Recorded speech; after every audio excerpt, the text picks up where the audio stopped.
Welcome to another episode of the INH show, talking about geek culture, news, and lifestyle. Yes, we are. How do we say this one? We're about to head to the gym. We are. And there's a Because particular reason why we're going to hit the gym. We're going to hit the gym, sorry. Well, there only is one reason to go to the gym, isn't there? That's to get buff. Is that camera going to catch all of this? Are we going to get all of this in there? We got the white. You get the fish eye lens, so we can get all of this in. So we got two cameras. We got one for each of these. Money shot. So we want to talk about Guardians of the Galaxy, and the reason we want to talk about Guardians of the Galaxy. This is really funny, and the reason that we're about to hit the gym as well is because Chris Pratt, chubby guy from Parks and Rec, now he's like super buff, super hot. So we figured like we're gonna, use him as motivation, Now, did we see him? Yeah, he did take his shirt off, didn't he, in Guardians 2? Like, there's a scene where he's in their ship and he changes. He's pretty ripped. The dude is ripped. Was he big? Yeah. Oh no, look, I'm just trying to think of how many times we saw him without a shirt in these movies. Like, we know he's big. I'm not denying that. I'm not saying special effects, CGI special effects. In fact, speaking of CGI special effects, Captain America, the first Avenger. Yeah. They had special effects to make Chris Evans small. Right. They had to shrink him down rather than make him big. I thought that was awesome. Yeah. But okay, so what we want to talk about is Guardians of the Galaxy. Volume 2. So I guess this is like going back a little bit in regards to it, because it's been out for a couple of months now. Yeah. A month or so. Well, but I still want to talk about it because it's Guardians of the Galaxy Volume 2. Okay, so everyone would have watched it by now, so we're just going to get into it. Well, actually, my brother hasn't seen it just yet, so for his sake, let's just give a recommendation. Okay. Yes, I recommend it. I give it a very high recommendation. Very high recommendation? Shane, go out and watch the movie. Okay. Recommend it or not? Yeah. I mean, I'm a fan. Not as high as I'm not as high as number 1. Volume 1 is definitely like hands down. Like, that's probably my favorite Marvel Studio franchise, like movie. But number 2, I still recommend to go watch it, but it's a different type of movie, and I think that's where a lot of people are having trouble saying that it's not good. Really? Is that the opinion that you've seen? I've had a few friends sort of say it's not good. I didn't enjoy it. It's not good at all. Just in general, yeah. Are these comic book fans, or are they just okay? No. So I wonder what the opinion of a non-fan would be, because we're obviously fans, so we're seeing it from that perspective. Right. I'm not a Guardians. I don't read the book, but you read it. I have read it. I don't read the current ones and stuff like that, but I have read the older ones, and it's very different. Well, we have friends who read Guardians of the Galaxy, and they also recommend it. Yeah. And I highly recommend it. You recommend it as well. I do. So that's all out of the way. Let's get into it. Yep. Okay. So first things first. Very different movie from different movie from the first volume. Okay, completely different style. The first one is obviously introduction of the characters. It's basically introing everyone. This, you've already moved on from there, and it's actually trying to develop it a little bit more. I guess, but isn't that what most sequels are? Yeah, how many sequels? I guess it just feels the whole feel of it is very different, right? You already know the characters now. They're trying to push it a little bit more to the next step, but this is where, for me, I was to a certain degree, did enjoy Volume 1, is the fact that they almost tried to push it a little bit too much, where it felt like it was forced. So, for example, the whole joke at the end of Volume 1 where Groot is dancing Groot, and then Drax just watches him, he turns around and looks at him and he stops. They do it again in this one, but there's no point of them actually doing that. The point is to reference. The point is to reference Volume 1. Yeah, but that's it. But in this grand scheme of the whole story, what's the point? They didn't need that at all. I disagree. I felt like they were pushing that a little bit. I thought that was a really neat touch to reference the first one. I thought it was a little tip of the hat to the people who have so keenly watched these sort of movies. I thought that was a nice little a nice little reference to the first one. I just didn't think it was a big deal. Like I felt like. But it was done in it was done in the right spot. It wasn't like done in a really critical. Right. It was done at the very start where Baby Groot was dancing around and stuff like that. So that's cool. So why even have Baby Groot dancing at all then? Well, I just didn't think it was needed in there. And then I disagree. I also felt like a lot of the jokes with Drax, actually felt like they were pushing it to the next level a bit. I'll agree with much. that. I'll agree with A that. bit too much. It seems that Batista did a lot of laughing in this movie. Some of the He did jokes a that lot he of did, laughing. some of the jokes that he did, I thought were great though. I think He he had a lot of he had a lot of funny moments. I think- especially when he was like dry reaching, like Yeah, it's like I'm imagining what it's like to. I thought that was really good. I think, and then there was a payoff with the nipple. You know, he talks about his, Oh, yeah. sensitive I have nipples or whatever. sensitive nipples. But and it paid off at the end. They laid it at the start. Yeah, right. I thought okay. that was great. But you know, really quickly, another cute little touch that was in reference to the first one. There was a bit where, you know, near the start where. Star-Lord, he grabs Baby Groot and he throws him behind him, and Drax just catches him. Yeah. You know, it's like because nothing gets past him. I thought that was my favorite little reference to the first movie.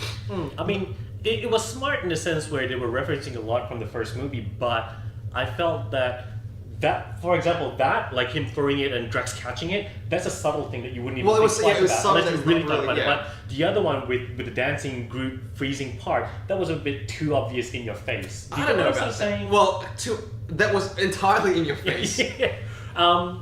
But look, moving on. The movie, I didn't like we're in spoiler territory. We are well right? into spoiler territory. I didn't like the whole throwing catch with Dad, Ego, the Living Planet. What? You didn't? That was like I well, didn't- first of all, that was like It a was 10-second so. scene. I think when I watched it, everyone around me started laughing because it looked so lame. Like he just like gets his power and just like throw it over. It's like, you know, But but start throwing he's- catch. It's like He never had that, so of course. I this know, was, but a bit, I think it just you're talking about the execution of the scene versus the actual scene itself. Is that? 'Cause- yeah. I think it just didn't. All right. It didn't. Look I thought it was right an to important me. scene. Like, is this It's- again because you're looking at it and think, oh well, this thing looks so fake. This ball that they're throwing looks No, like it's just garbage. the whole idea of it is fake. Oh, I don't know. It's so stupid. whole idea is it's fake. so stupid. And I suppose the idea of this planet who has this shape is going around impregnating people. Oh, you know, another thing I really liked. So there's a scene when they're on Ego's planet, and Kurt Russell's taking around and going, "Oh, this is the planet," and then I gave myself a form. You know, and then he goes around and then I met your mom, and you see the mannequin Kurt Russell meeting right. the Peter Quill's mom, and then a bit later on, they go back to that, and then you see mannequin Kurt Russell making out with all these aliens. You know, like you see, like how far are they gonna go with this thing? You got like Kurt Russell, it's a Kurt Russell mannequin. There's no two ways about it. And he's like this plant alien. You see this like lizard alien. I thought that was pretty good. And then they had the Hasselhoff cameo was great. The Hasselhoff was So funny. this- That was actually really funny. The thing with this movie, which was to me a little bit of a criticism, was that it's almost not that it's too funny, but they put a lot of jokes. And I guess that's what you were saying with Batista, for it example. almost felt like they put so much jokes in there that it almost felt like it was really forced more than anything else. I don't know if it's forced, but it's like there's some jokes just fell flat for me. And there were a lot of jokes to the point where it's like, it's a comedy, it's an action movie, it's a science fiction movie. Are they trying to force too much in there? Let me ask you that. They put a lot into this movie. There was a lot of heart in the movie. Well, in comparison to the first one is just like a very much, to me, it felt like a very 80s reference to science fiction back then, right? The Last Starfighter, style, Tron, and you know, it reminded me a lot of that sort of stuff. Whereas this one, it felt like they were just trying to squeeze in so much into it. I'll say this: they did put a lot of heart into the movie. I keep using that word, but there's a lot of family things. You know, like Gamora and Nebula had their moment, then Rocket had his moment with Yondu, and of course Peter Quill has his moment as well. So it was very heavy for me. There was like just heavy scene after heavy scene. But that's the thing with Marvel, you know, they make it light, and then it's almost as though they go from really funny to have this really deep, moving moment. But then they always undercut it with a joke or something. So that was a little bit. It just went from the extremes a little bit too much for me. No, I agree. I completely agree. Maybe not too much, because at the end I still really enjoyed it. Don't get me wrong, I still think it was a great movie, but I flawed it up in the sense of, if I compare it to the first one felt more natural, the second one felt more like, oh, this worked well in the first one, let's throw this in, and I think the audience would love this even more. That's what it felt like. Look, certainly they dialed it up to 11 this time. They found out the formula worked the first time.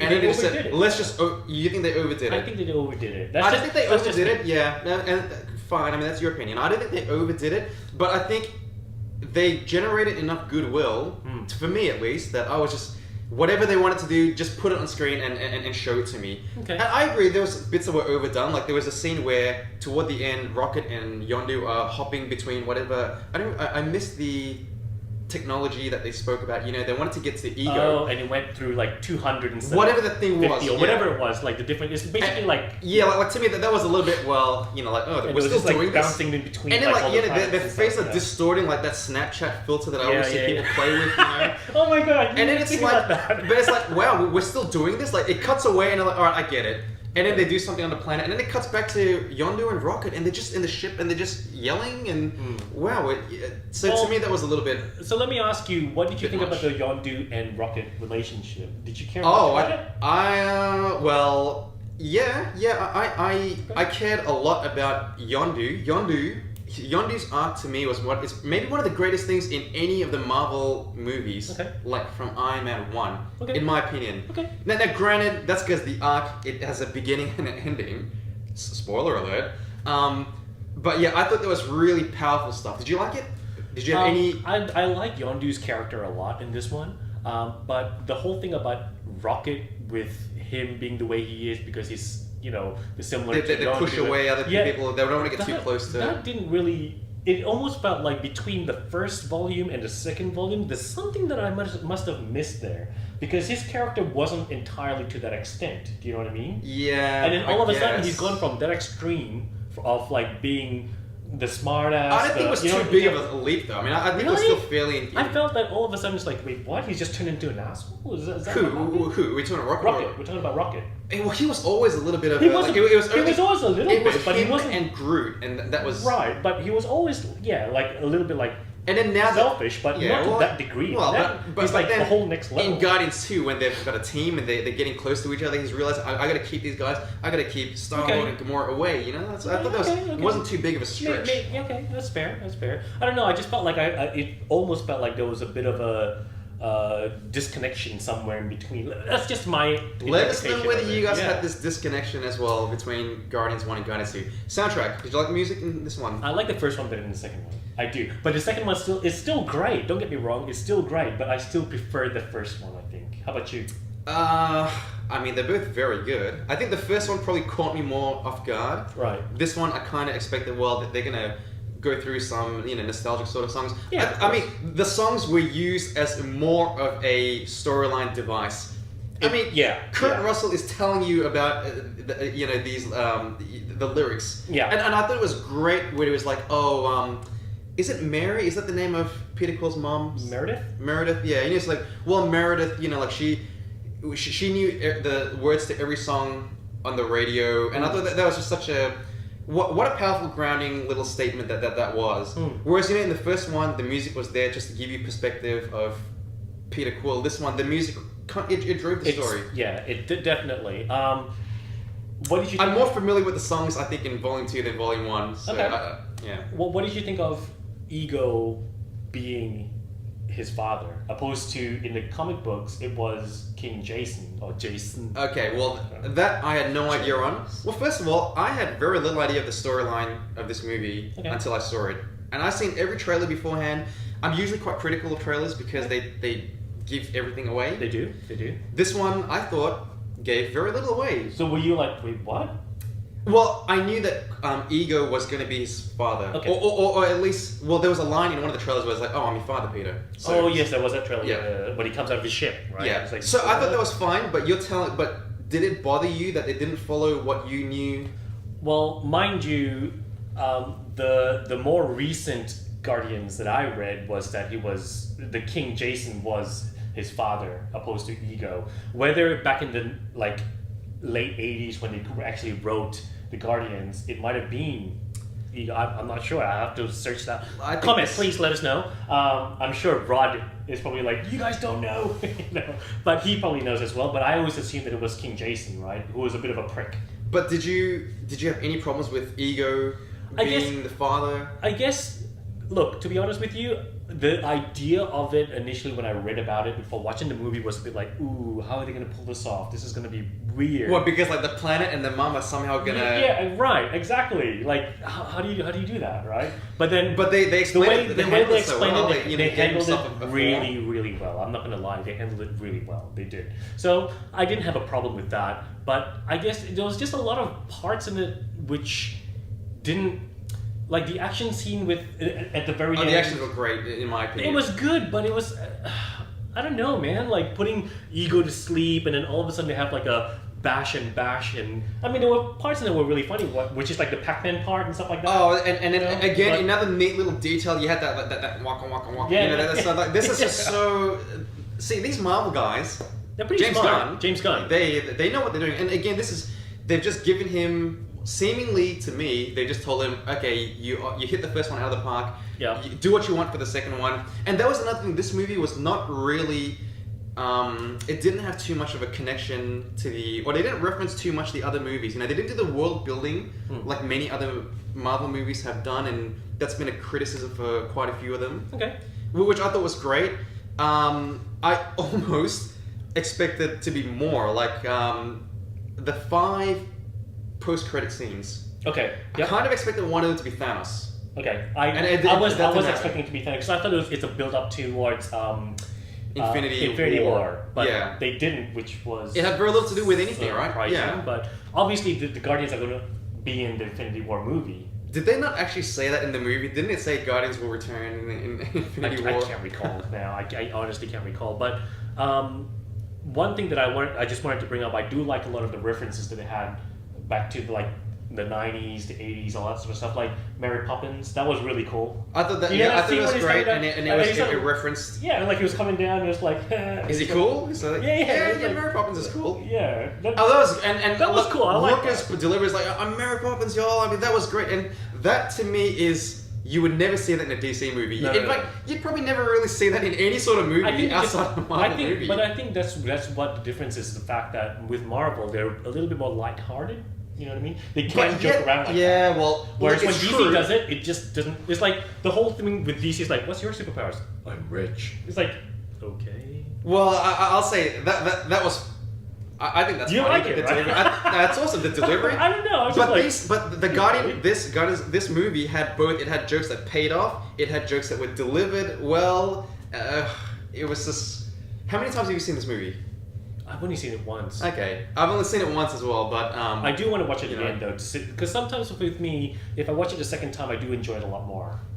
Yeah. I wanted to ask you, what did you think of Nebula? Nebula's character? Nebula, being that she was like this evil person trying to kill her sister, and all of a sudden in this movie, she's like, "All I wanted was a sister." Do you think it's a bit like, come on? I think when you talk about people going 0 to 60, or like from the first one to this one, I think for Nebula, it's a very I would agree with you on that. Okay. Not that they really gave us, all of these characters had a lot of, they all had their moments, and they really gave a lot of it, and yet it still works. For me, it still worked. All of the characters had their moment to shine, and we got to ride their emotional highs and lows with them. Okay. Did you not like that, or did you have any? I guess for me, again, it felt like a disconnection that she was like... You don't have a sister. I don't. But I don't have a sister either. Well, regardless, sister, brother, it doesn't matter, but it's the fact that... Well, I don't know, maybe... It's the fact that she's this, like, she's wanting to kill Gamora this whole time and stuff, and all of a sudden, it felt like she just did a whole 180 and be like, I just want a sister, that's all. That's why I'm trying to kill you this whole time, you know what I mean? I don't think it was really that she wanted to kill her, is that, she... But they fought, but all she wanted was a sister, and then the twist was that Gamora was the one who was... There's a conversation that's going to take longer than we are going over time. Well, that's the thing. I think that this movie, there's so much depth into it that it's not easy for us to So you thought it was to its detriment that it had so much depth to it? Yeah, but it has so much depth to it, but at the same time, I almost feel like they're trying to squeeze in so much, and there were a lot of parts that felt very forced because they are trying to pack in so much things into it. You know what I mean? Okay, fair enough. I mean, to me, if anything, they packed too many jokes, or they tried to put too many jokes into it. There's that scene where Yondu is telling Baby Groot, "Oh, you need to find this fin. You know, my prototype fin. It's gonna look like this. You gotta go here, go there." And he's coming back with like like the dead rat. He comes back with the table. Comes back with the underwear. Yeah, it's like, well, okay. Do you reckon they did it too much? Too many times? They broke the rule of threes. Okay. And it didn't add to it, you know, like some bits were good, like, you know, the finger was a good one. Yep. The table, not so much. The rat, I think they could have done away with that as well. Yeah, Okay, yeah. I get So what you to mean. me, that was the only criticism, and that's exactly it. My criticism of Guardians of the Galaxy 2: too many jokes. Okay, I understand. Well, but overall, let's wrap this up. You would highly recommend it. Highly recommend it. It's up there at the top. Okay, Personally, up there at the top. look, and personally, I do think the first one is better. For me, it's by far better. Like hands down, it's not even an argument. Alright. Well, I think the first one is a better movie, but I had a lot more fun with this movie. Okay. I was grinning ear to ear from the start to the end. It's not for everyone. Okay. I think if you don't like science fiction, that's a big hurdle to get past. Oh, definitely. This is like just science fiction. I have one last question before we wrap up. What did you think about the whole thing about Stan Lee being in it and people saying that You've read this, right? I've read this theory. This theory of he is actually one of the Watchers, hence why he went down to Earth and he is in different forms and different. What are your thoughts with that? I think that I ain't buying. I'm not buying that theory at all. But technically, he is a Watcher because he was watching the whole time. You know what I mean? He's no, the mailman. I don't think so. No. So you buy into that theory? I don't buy into it, but if they did it, I wouldn't be like, oh, that's stupid. I'd be like, okay, sure. All right, I'll take it. I think that horse is gone. I'm not buying that theory. Let us know what you think. If you believe that theory, comment below. You can argue with me if you think that theory is, you know, more than just a theory. I personally would be surprised or shocked if in Infinity War, Stan Lee reveals himself as if he breaks the fourth wall and he talks to if he talks to us, then all right, then I will eat my words. Okay, all right, but cool. No, I ain't buying that theory. Cool, fair enough. Well, that's pretty much it. I guess we recommend it. We both recommend it. But let us know what you think, where it stands in the pantheon of Marvel movies. Like, comment and subscribe. Yep. Hit us up on Facebook. Follow us on Twitter and Instagram. Dr. Crew After Dark. 11 Teen Media? He says it like he doesn't remember. I don't remember. It's been a while. Let us know what you guys think. Otherwise, we'll see you on the next INH show where we're going to be raising the bar and lifting weights. More weights, more dates. All right, catch you later. See you guys next time.